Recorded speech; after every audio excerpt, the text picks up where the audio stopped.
or 36-year-old does at your company. What they're more interested about is the problem that you solve. Right. And we always talk about that in theory, but when it comes to practice, everybody just talks about what they do and they forget to talk about the problems. And if you can convince somebody that there is a problem and that you solve it without telling them what you do, then they are naturally going to be interested in what you have to do. Right. And so it's a way of sort of flipping the normal conversation, and it really teases out some of that core messaging that's just hiding in plain sight. Well, I will try and do my best to be interesting in a long-winded fashion. Well, I'm a student of my own as well, and I love to talk. And that's also why I'm excited. I'm sure. Okay, over to you. All right, so it looks like we are live, which is great. And you've caught a little snippet of some pre-conversation here with Alexis Prenn from Receipt Bank. And we are going to have more of a fireside chat in today's podcast. Now, the ScaleUp Heroes podcast is about finding individuals who are hiding in plain sight. They don't have their superhero costume on, but they are doing superhero things to grow and scale. And today we're going to learn the secrets of scaling behind Receipt Bank. Now, Alexis is going to talk with Mike, and I'm sure going to be chirping in, but the idea here is to pull as much valuable information, maybe a little bit of comic relief, to show how this scaling process can be effective, and almost more importantly, how it can fail miserably. My name is Ryan Foland, and I like to help people squish what they say into few words. I believe that saying less is more, but today we're just going to let it all out on the table and let you decide what value you have. So without further ado, I'd like to introduce Mr. Mike to take over the mic to run the show, and here we go. Thank you so much for the introduction, Ryan, and thank you so much, Alexis, for joining us today. And let me start by congratulating you for the amazing journey and for the amazing track record that you were able to scale Receipt Bank until now. And I'm sure that you keep angry to even go further in the upcoming years with Receipt Bank. So maybe let's start with a little bit about yourself. So who are you? When does Receipt Bank entered in your life? And finally, why Receipt Bank? And what is Receipt Bank? So can I just, one of the reasons for being on with you, Mike, is that when we started eight years ago, so many people were generous to us, to my co-founder Michael Wood and myself when we started. We would ring people up and we would say, you know, can you tell us about this, or can you tell us about that? And people were universally very generous with their knowledge. And if they would say, well, you know, if you're thinking about this, you might want to think about that, and so on. And in many ways, Michael and I both made a sort of undertaking to ourselves that if there was an opportunity to try and repay those that generosity that we benefited from, that we would take that opportunity. So in many ways, that's one of the, I think the positives about the world that we live in today, is how willing people are, and how willing, and indeed the platforms available for people to share at mass scale, perhaps, which was not perhaps the case 8 years ago when we were founded. So we were founded in September of 2010. We were founded, it's a classic one, we were founded because my co-founder was terrible with his expenses. Straight up, he was terrible with his expenses. And let me just make it quite clear for anybody, to avoid confusion, we are absolutely not in the expenses management business. And one of the questions that you circulated prior to this, Mike, was about finding product market fit. Mm-hmm. And so we absolutely were in the expenses business in September of 2010. And by 3 weeks, within 3 weeks, we were out of the expenses business.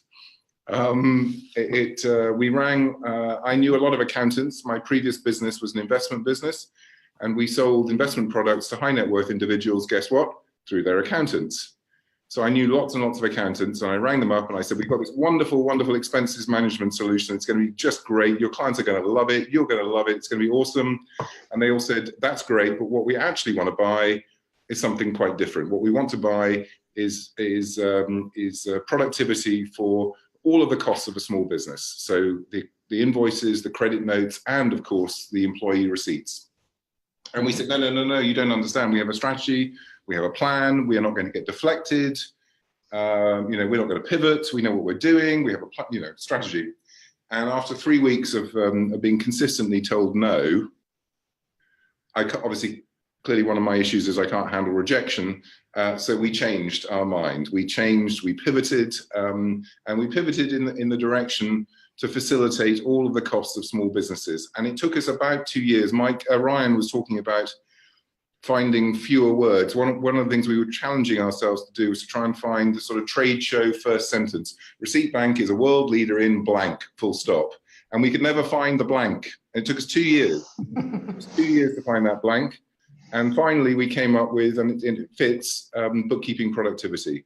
So our business is providing productivity solutions to bookkeepers and accountants all over the world to handle the accounts of their small businesses. Their small business clients. So invoices, credit notes, receipts.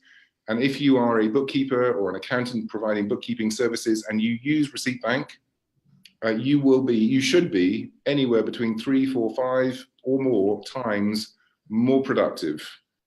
We just take away a lot of the stuff that you were previously doing, and that makes a tremendous difference to the profitability of bookkeeping services. Suddenly, it's no longer something you do because you have to. It's suddenly genuinely a profitable opportunity and an opportunity to do it really well. It's also an opportunity to do it really quickly. And if you get in your business, if you get your management accounts after 6 weeks after the end of the month, well, it's not really interesting. If you got them 6 hours after the end of the month, that's much more relevant. And so Absolutely. Ultimately, the effect of that is to turn it into real-time accounting, faster and cheaper. And so our customers are accountants all over the world, big ones, little ones, and that was not where we started. That's perfect. So you talked a little bit about Receipt Bank, less about yourself. Okay. Well, as we discussed prior, Mike, I'm extremely old. 50 years old. Unusually, I started.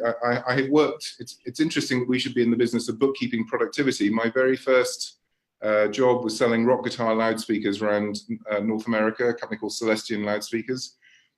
Inside every Marshall amplifier was a Celestion loudspeaker, and then I worked in a clothing business. My family actually had quite a large clothing business, and the one thing you need to be, if you're going to be in the clothing business, you need to have productivity.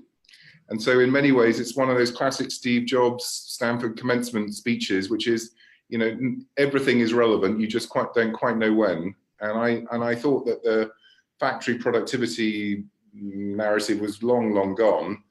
And yet, ultimately, that's kind of the business that we've ended up in today, providing productivity solutions to bookkeepers and accountants. So, very interesting. I'm very old. My business partner was much younger.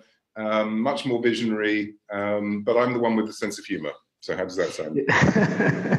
Even being younger, it was also the family of my business, and that's where I started in the shoes, not in the clothing, but in the shoes business, which is almost the parent industry of the clothing one. So, Indeed. And, as you know, my origin is in Portugal, and the north of Portugal is super strong in these two verticals. Indeed. So. Perfect. And let us know a little bit more about what is the stage where Receipt Bank is. So the head count, funding round, if you are able to disclose. Sure. So we started at a table in my wife's office, as I mentioned, in September of 2010. And today, some 8 years on, we've just gone through $30 million of annual recurring revenues. Congratulations. We are 430 talented people around the world, working out of offices in Sydney, Cape Town, Paris, London, Washington, DC, and our primary development hub is in fact in Bulgaria. I happen to have back in 2000 actually, I had a development office in Bulgaria. And so, 10 years on, it was the obvious place to have our development hub. Got it. Some interesting stats, just to give some context to the audience, because sometimes we hear someone saying, so we already passed the 30 million mark, and sometimes we don't give enough value to it. So looking to the American stats, which correlates with the world, only 4% of all companies surpass the $1 million in revenues. 4%.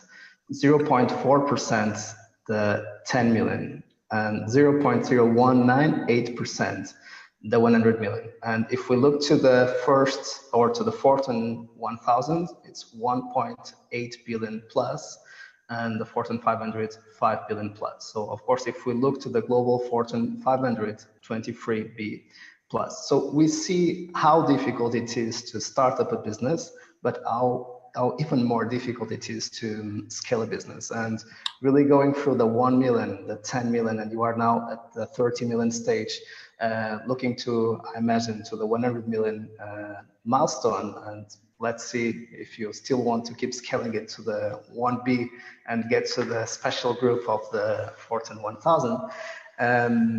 When did you feel that you finally got product market fit? What keeps every entrepreneur awake at night and saying, oh shit, am I on the right direction, or should I completely change my business idea and go to another way, to another direction? We changed our mind within 3 weeks, so we were pretty quick. 3 weeks? We failed spectacularly quickly. I don't think anyone's failed as quickly as we did. But in terms of the problem is that I don't really have an understanding of what other people do. You know, I get up in the morning. The story I like to tell you is I get up in the morning, I grab my shovel, I start digging. At the end of the day, I put my shovel down, I have a shower, I have something to eat, I go to bed, and I get up and I do it all over the next. So I have no idea what other people are doing. Literally none. No idea at all. In terms of the stats that you just produced, you know, that was news to me, frankly. That was news to me. So we're just literally you put your head down and you just try and, you know, little by little. We have a little anecdote in the business, and I think it applies to, it should apply to most businesses, which is on a Friday evening, I'll stop someone and I'll say to them, you know, thank you very much indeed for all that you've contributed during the week. What do we get to do on Monday? And the correct, approved, authorized version is we get to do it all over again, but just a little bit better. And I think the reality is one can focus on these large milestones, perhaps 10 million, 30 million, 100 million, whatever. At the end of the day, they are the outcome from lots of little accumulations of improvement, lots of a little accumulation of speculations, perhaps, new features, new capabilities that you've perhaps taken through to minimum viable status. And when you add all of those together, then you have the opportunity to scale that, scale the marketing, scale the sales, and indeed, and of course, ultimately the revenues. But one of the things that maybe would be relevant for you on that little, you know, 1 week at a time, we became a growth business. We became a growth business when we sat down and said, it's 3% a week. Okay? Wow. 3% a week. We're going to do 3% a week. That's what we're going to do, 3% a week. And, you know, at the time there was only 3 of us, so it wasn't really hugely, but the point was, that was the moment we actually started to focus on growth as an objective. And, you know, on a Monday morning, you'd sit down and say, well, did we do it or did we not do it? And if we didn't, why not? What did we fail? What didn't happen that could have happened, that should have happened, that might have happened? And that was really the moment when we started to think of ourselves genuinely as growth being the objective. And there is a huge difference, I think, and I certainly, Michael was hugely instrumental in shaping this. There is a big difference between trying to develop a business and surviving and being a growth business. A growth business that is actually the number one, the only reason it exists is to grow its revenues, to grow its customers.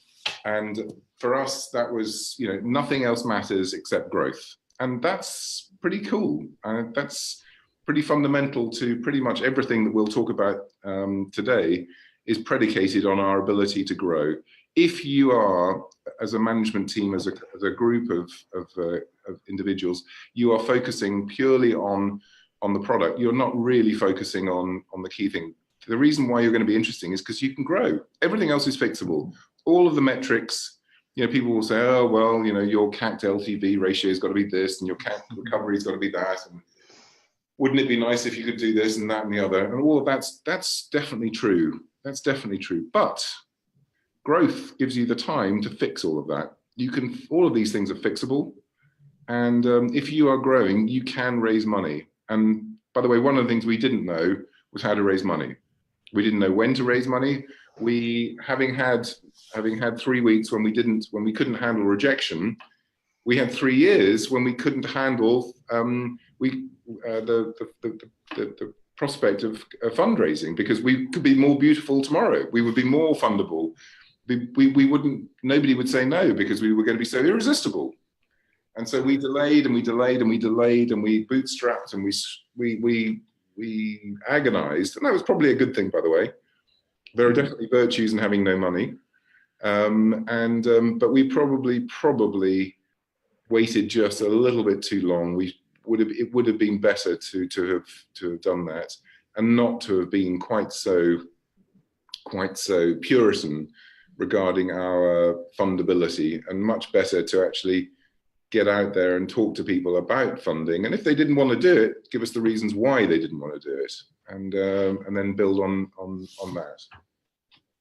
And in your perspective, you're talking about this decision that you took all together to say, so we want to be a growth business and we will be growing 3% every single week.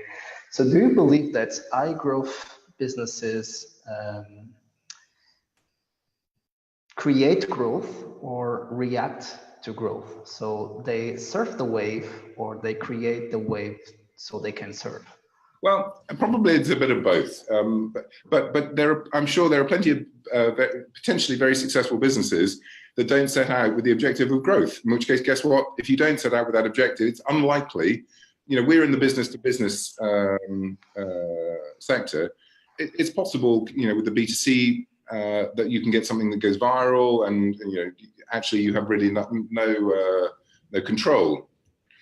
Perhaps. I mean, it's not my area. I don't know very much about it at all. But in the business-to-business area, that really is not true. So I think, given the odds that you've outlined, the fact that you would stumble across a growth business by accident, you would grow your business by accident, I think is probably unrealistic. So it is terribly, the number of people I meet who don't really think, who haven't really placed growth at the very core of their objectives, and on a small business at the time. Let me think. Where were we?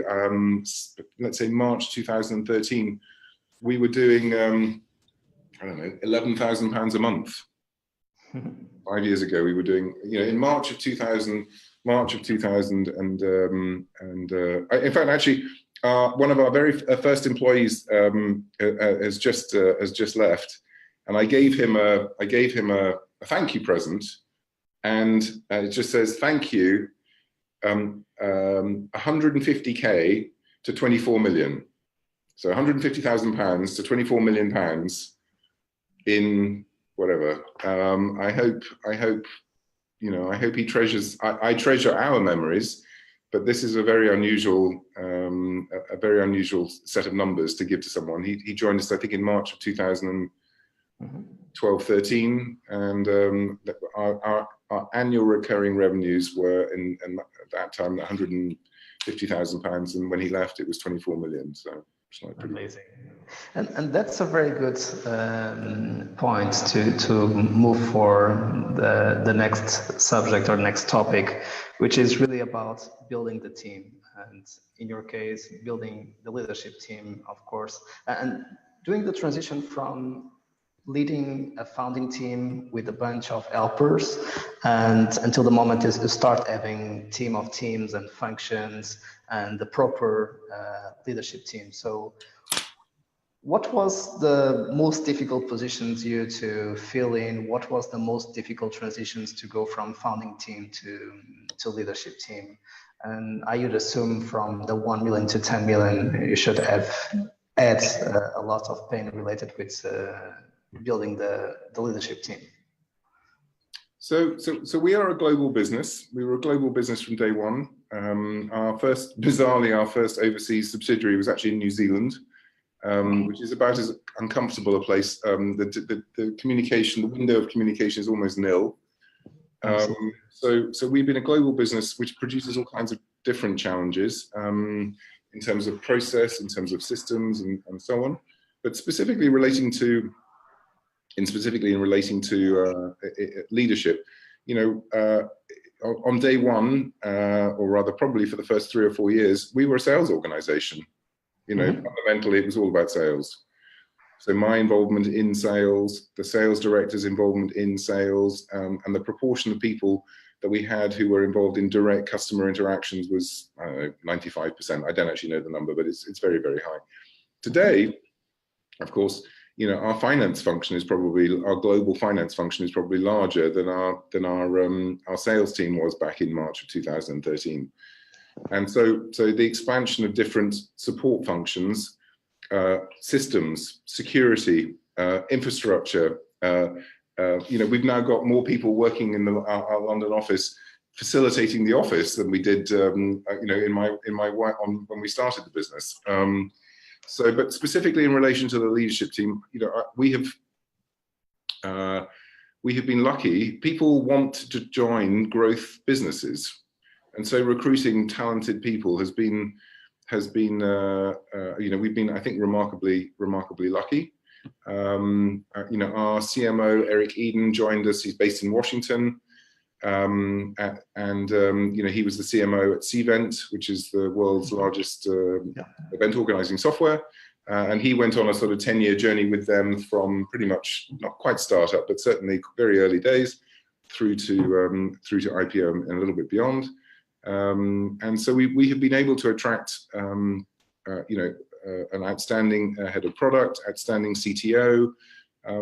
People want to join growth businesses, and indeed they want to stay. That's one of the interesting things about retention, is that the more successful you are, the less likely people are to leave, which is great. The role that I have personally struggled with the most, is the finance role, and how finance and commerce, if you like, collide, how they interact with one another. Has proven to be much more difficult than I thought it was going to be, and that may be just a function of me. I don't know, but that would be the one area that we have really consistently struggled to recruit for the longer term, because a Series B is really, really different from an angel investment round. The shareholders' agreements are radically different. The complexities around the deal are radically different, and inevitably we are at the size where we didn't have, for example, a head of legal. We now do, and so that inevitably rests on the CFO, and those qualities may not necessarily transfer through to an IPO. Probably they don't. But in many ways, the finance function is the one that goes through the most radical change, perhaps. So Alexis, I've got something to chirp in here, and hearing what you're saying, one thing that resonates is that from an attracting talent and retention, they want to join growth companies, and that's because the more successful the company, the more willing they are to stay. Yep. So my question to you is around this concept of personal branding within an organization like yours that's growing. Yeah. Do you believe that personal branding is a dirty word when it comes to supporting your employees? Because we talk about professional development. Good. When I think about Receipt Bank, I think about us as being a skills platform. And I talk to people about, I said, I hope in 20 years' time, when you look back at the successful executives in your own right, that you look back on the time that you spent at Receipt Bank and the things that you learned from the people sitting beside you. The recipe, the recruitment. Actually, it was quite interesting. When we started, we didn't have any money. And so we really we had only one possible choice when we recruited our first actually for the first few years, we would recruit young graduates who were very, very passionate, very, very enthusiastic, very smart, and very cheap. And that was the bit that we really, really liked, was they were really cheap, because we really needed cheap. But they were also remarkably talented. And you know, the recession of the world in 2010, 2011, you know, employment opportunities for young people were pretty limited, or limited. Not true today, but then it was. And but what we did, which was quite interesting, was they joined us, and we've made the role description, the role responsibilities absolutely central to what people do. And we do a role review every 3 months. One of the things that happens in a small business, in a growth business, is that your role changes radically. So for example, you can be an account manager and doing really, really well, and all of a sudden your sales numbers go down the toilet, and what the hell's going on with Alexis? What's he doing? And the answer is customer service. He's doing customer service because you, as the founder or leader of the business, haven't put enough capacity in place for customer service. So your account manager, instead of doing what he's supposed to be doing, is actually doing something different. And that, I mean, for people scaling businesses, review it's absolutely, I recommend it highly, regularly. We also introduced, I think at the time, an innovation, which was that it's not for your manager to review your role, it's for you to review your role. The responsibility doesn't rest with me as your manager, it rests with you. So personal responsibility, which plays to your point, Ryan, you're personally responsible for your role, you're personally responsible for your skills to do that role, you are personally responsible. I simply do not believe that when you walk through the door as an employee at any company, but specifically Receipt Bank, that you absolve yourself of all personal responsibilities for your development, for your branding, for your career, for your who knows what. It's not my problem. If you're not interested in you, why should I be? So fundamentally, it is down to you as a member of this team to demonstrate, you know, to soak up the opportunities that are presented. The evolution, what has happened since, is of course, exactly to Mike's point, is of course we have brought in more experienced people who have added to the skills recipe that is Receipt Bank. And when I think about a skills platform, it's bringing in, you know, a head of product design. It is bringing in a head of product research. It's bringing in people who have not only skills but experience at top firms, who are joining us, and they are bringing those experiences and that confidence and that ability to teach the youngsters, in inverted commas, the inexperienced perhaps, young executives who have joined perhaps earlier in their career. And it's the combination of those two things that strikes me as being important. As you might imagine, I'm quite passionate about this. I passionately believe about personal responsibility. I do not believe that it is my responsibility to look out for the team at Receipt Bank's interests. It's their responsibility, and I will facilitate. We do mentoring programs. We do all sorts of things which for a company of our size is probably slightly unusual. And coaching for young management, the young management team. But anyway, back to your question about personal branding. Absolutely fundamental. You are responsible for you. It is your personal responsibility to build your personal brand. And if you want to grow, you have to be able to facilitate and be open to that. Absolutely, 100%. And we have believed that literally from day one, that our whole, you know, employment philosophy is geared around personal responsibility. I'm not reviewing you, you're reviewing you. I'm not interested in you if you're not interested in you. So demonstrate to me that you're interested, and then I'm really interested. But why should I bother? I don't see why. And of course, we are approaching one of the topics that I'm most passionate about. So you're talking about the word's facilitation, reviewing, being proactive, understanding what the team needs next, what you need to evolve next. So how do you assure this alignment at the same time that you give some autonomy to your people to move forward? So with, as you said, 430 people plus at this stage, with different locations in the business, one of the main challenges of any scaling a business is really to have their people aligned, and even in the same office, this is difficult to achieve. So what is your secret to have your team aligned around the same? Of course, I mean, the reality is, Mike, is that almost certainly we are falling short of the standards that we would like to achieve. So this is not a success story. It's difficult. I think that perhaps to Ryan's point, I may not necessarily be able to express myself briefly, succinctly. I may not be able to express myself succinctly. However, as the chief executive, I do believe that it is my responsibility to repeat myself until I am bored rigid. Absolutely bored rigid. And the reason why is because when you have recruited, maybe, I don't know how many people joined Receipt Bank last week, but let's say it was 10. I don't actually know the answer, but let's say it was 10. Any presentation that I gave, well, actually, let's just make it 20 because it's probably true. And any presentation that I gave the week before, 5% of your entire workforce didn't hear it. Right. Okay, so they are automatically in the wrong place. Sorry, in a different place. So just from an executive's perspective, the ability to repeat yourself ad nauseam until you are bored stiff, on the basis that your audience is actually hearing it for the very first time, and the fact that you are bored rigid doesn't mean that it isn't fresh and exciting and interesting and inspiring for them. And so, you know, that we do not need to reinvent new themes. We just need to make sure that we're all on the same page with the old ones. And that, for the chief executive, is almost a full-time job. Doing chief executive, I mean, I think it's 0 to 1. You know, as the chief executive, how do you know? How can you be sure that the people in your organization know what you're trying to achieve?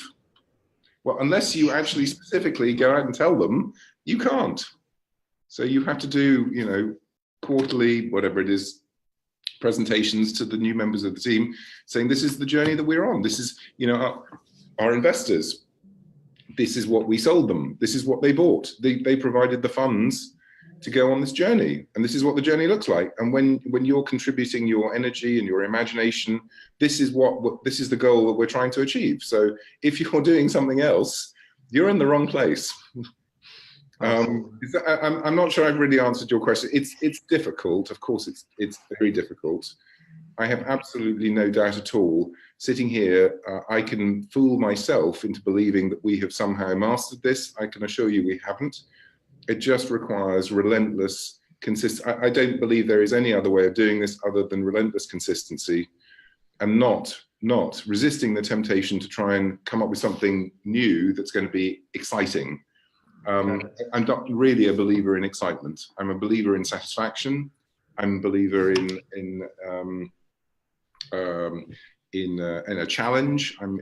But excitement and fun are not two words. Well, fun for sure is definitely not. I absolutely, the idea that Receipt Bank is fun. It's not fun. It's fucking hard work. It's bloody difficult. It's a challenge physically. It's a challenge mentally.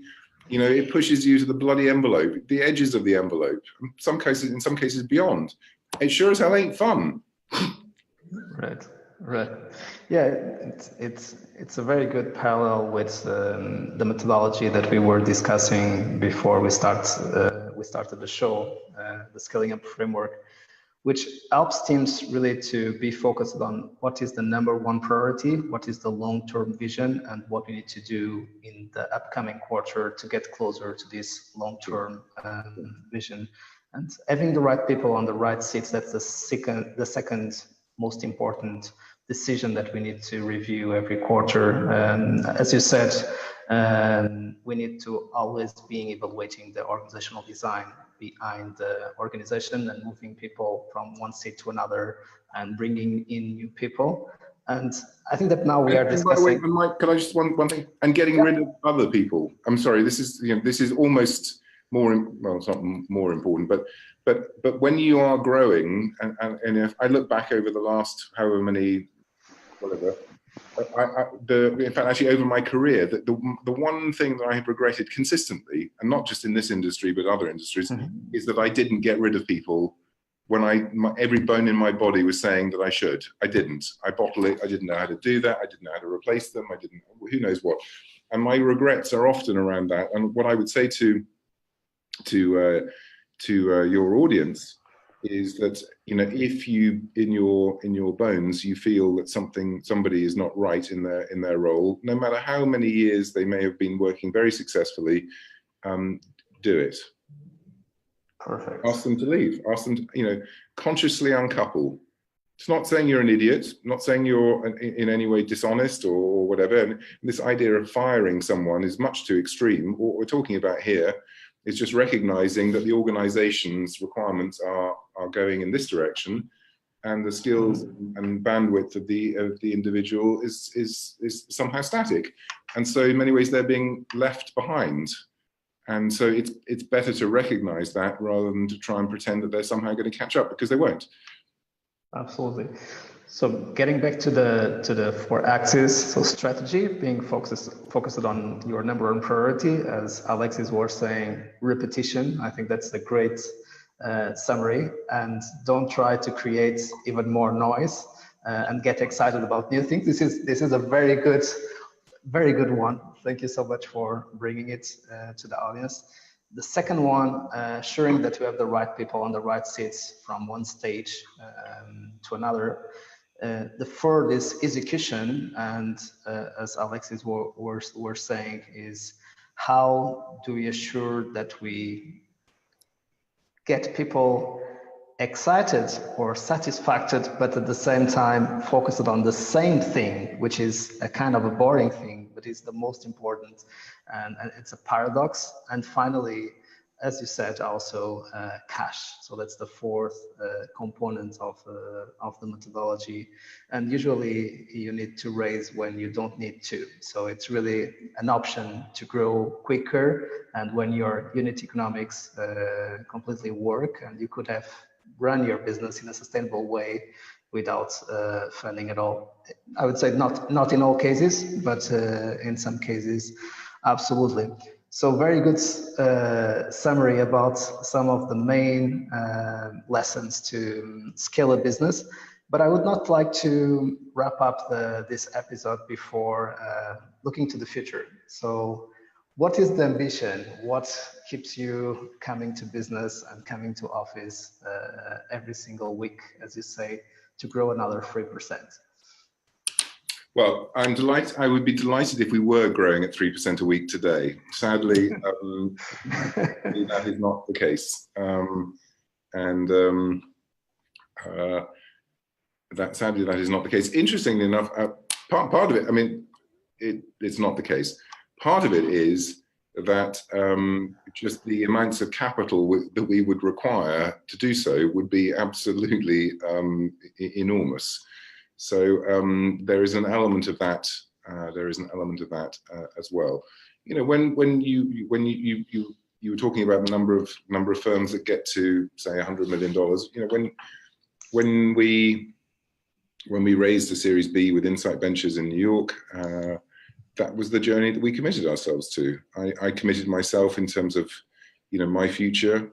I committed, you know, the company to going on that journey.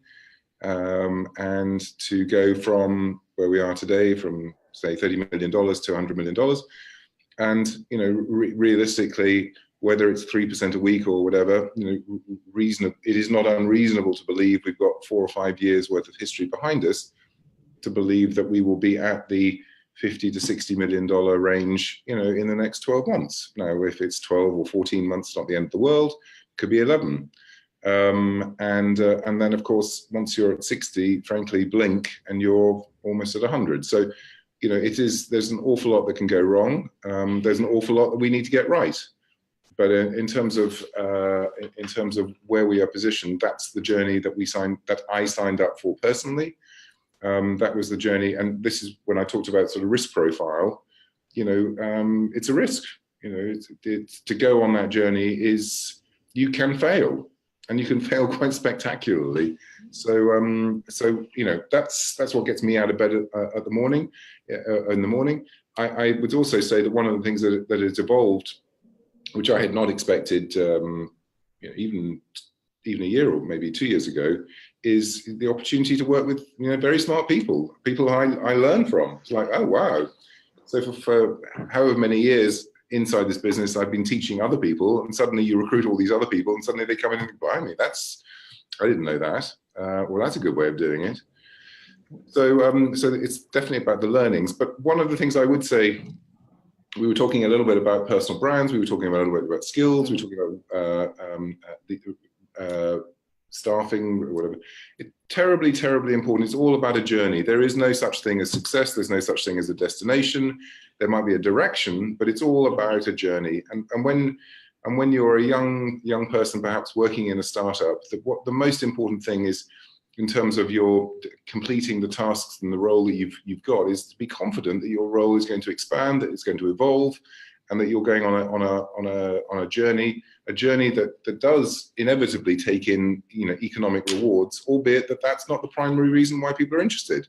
But clearly, it's appropriate for us as the company to share the economic benefit that you're contributing to. And by the way, perhaps worth mentioning, in the very early days, people used to join us straight out of university. They were very cheap. Did I mention that? We within 12 weeks, they had a role review, and we talked about what they were doing and how well they were doing, etc. And we gave them a 10% increase. Wow. Yeah. Well, they were very cheap, so it didn't add up to very much, but it was nevertheless 10%. Why is that important? And by the way, we didn't think about this at the time. We just thought it was fair that as they became more valuable, that we would share that. And then another 3 months would go by, and we give it another 10% raise. Why is that important? It's important because, or we've learned subsequently, because the first thing that these bright young things do is they tell their parents. And their parents get told, it's like, that company you've never heard of, that, all my friends from university have gone off and joined Accenture and God knows what else, and I joined this crazy startup that's almost certainly going to go bust. They just gave me a 10% raise. And suddenly the parents are supportive, and the girlfriend is supportive, and the boyfriend is supportive, and suddenly you have, it's not such a crazy idea, and everybody thinks this is terrific. And what does that do? Is it demonstrates that people are on a journey.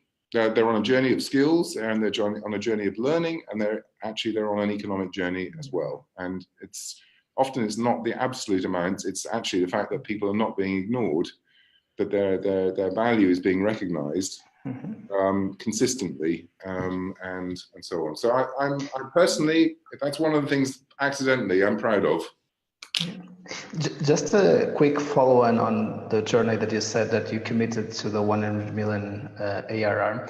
There is an interesting article from Christoph Jens, partner of Point 9 Capital, which is the SaaS napkin. So that he believes that you need to triple 3 times, from 1 million to 3 million, from 3 to 9 million, from 9 million to 27 million, then double 2 times. So from 25 to 50, and from 50 to 100 million. So which should take around 5 years plus the years to find product market fit, and some accident years. And this would be, of course, a world-class trajectory and ideal trajectory. As you go through this scale, what do you think about it? And do you believe that you were able to match those that benchmark with Reset Bank at certain times? The answer is I don't know. I'm sure he has. He has all of the evidence to support his thesis, and I certainly wouldn't be in a position to contradict him. I'm sure he's absolutely right. My own view is that we found implementing David Scott's SaaS metrics sufficiently complex without worrying about anything else. And just even really understanding how CAC recovery works, understanding how different segments have different LTVs. Understanding that marketing and acquisition costs, the ones that scale generally are the ones that are more expensive, not the cheaper ones. We spent a year trying to attribute various leads to various channels so we could get an accurate cost of acquisition. And the reality is that the cheap ones don't really scale. The expensive ones scale. So the secret is how do you make the expensive ones cheaper, not do the cheap ones. Listen, I'm sure he's absolutely right. I just think once you've committed yourself to a growth agenda, that kind of takes care of, the 3 times doubling, 2 times whatever the ratio is that he's 3 times tripling and 2 times doubling. Yeah. Well, I don't know. I think if you just do 3% or even 2% a week, frankly, it just takes care of itself. But I'm sure his evidence is much more. And I love your metrics on the weekly basis. It's much more. It made a tremendous difference. At 30 million, it's a bit more complicated. But when you're starting out, if you really want to be a growth business, be a growth business. Right. Sounds obvious, but it wasn't obvious to us at the time. Yeah.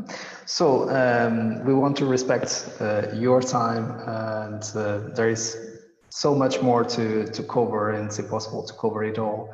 But we always ask our guests when we are concluding the show, if you would have the opportunity to talk with Alexis in 2010 when you were starting up Receipt Bank. So what advice or what tip would you give him? Okay, so actually, I believed this at the time. And I'm not sure I necessarily implemented it very well. But we were delighted and very proud to be part of the fastest growing technology companies in the UK. And one of the sponsors sent me a postcard, and the postcard said, could you please offer some advice to a young entrepreneur, which I suppose is in many ways what you're asking me. Yep. And I looked at this because as we started, I have a commitment to sharing. If I have something to offer, I'm happy to share it, to contribute. I'm happy to share what that would be. And anyway, so my first reply was a 6-line postcard. I mean, it's not very complicated. It's not, you don't need to write 3,000 words. It's literally 6 lines, the advice you'd give a young entrepreneur. And my first answer was, I thought, rather pompous. My second one I thought was a little bit patronizing. And the one in the end I sent back was as follows, something like, say no often, say no regularly. Say no often, it forces you to make choices. Saying yes commits you to time that you don't have and money that you don't have. So the advice I would offer to anybody who's frankly listening is say no regularly, say no often. It forces you to make choices. Saying yes commits you to spending time that you don't have and money that you don't have. Is that helpful? Super, super helpful, and I would not add nothing to it to not piss it off. So, Ryan, word back to you, and Alexis. It was an amazing to talk to you. Thank you so much for the great conversation. Yeah, I agree. It was great, and yeah, you may be old, but you are funny, so I'll give that to you. It's good. I thought you were going to say you may be long-winded, but you're funny, and that's kind of okay too. No, it was good. Long-winded enough for me to get all of these amazing notes here, right? So I took it all and I translated it. One of the things that I think is apparent is that the secrets the secrets of scaling, the secrets of growth are like many things we're looking for. They are hiding in plain sight. And if you've ever lost your keys or you've lost your wallet or you've lost something, chances are they're right in front of your face. And I think when it comes to the advice that you gave today, it is literally the secret of scaling is hiding in plain sight. So to help people bring a little bit more light to this, because it's right in front of you, I've just sort of jotted down a few top ones here. So the secrets to success, hiding in plain sight, continual progress. One of my favorites, relentless consistency and messaging that you might find boring, but it's inspirational when somebody else hears it the first time. Personal responsibility for your personal branding. I think that's a great opportunity. Nobody's going to care about you unless you care about yourself. And that comes not only on the managerial level, but the inexpensive college grads that come in to the people who are high execs. And then sharing what you learned. The first thing you said was you are here because you had so much support in your growth. And I think that's so important. And it's really focusing on the journey, not the actual end goal. You're learning along the way, and the more you know, the more you'll grow. And understanding that you don't know it all is probably the thing that is hiding in front of you, is staring you in the face, but you seem to look right through it. So great advice that I think we can all be reminded that we somewhat know, but it takes somebody who's finding success to sort of shake the cage and say, no, stop looking further than right in front of your face. It's there every day and every week. And how can you just make this incremental process? So this was a great charge up for the week. And I'm sure anybody who sees it is going to be like, wow, okay, let's focus on today. I hope so. Ryan, I mean, the reality is, if people want to reach out to me, I'm happy to help in any way that I can. So, I mean, it was a pleasure to be with the both of you, and indeed, thank you for your time, and thank you to anybody who is taking time out of their day to listen to us chatting away. Absolutely. All right. Well, we started with gratitude. We're going to end with gratitude. Everybody have a great day. To make sure and thank someone and share the information you have, because the advice you need, the secrets of scaling, are just hiding right there in plain sight. So you guys have a great day and week and month and year and all that stuff. And here's to growth. Indeed. Adios. All right, Ryan. Thank you very much indeed. Thank you.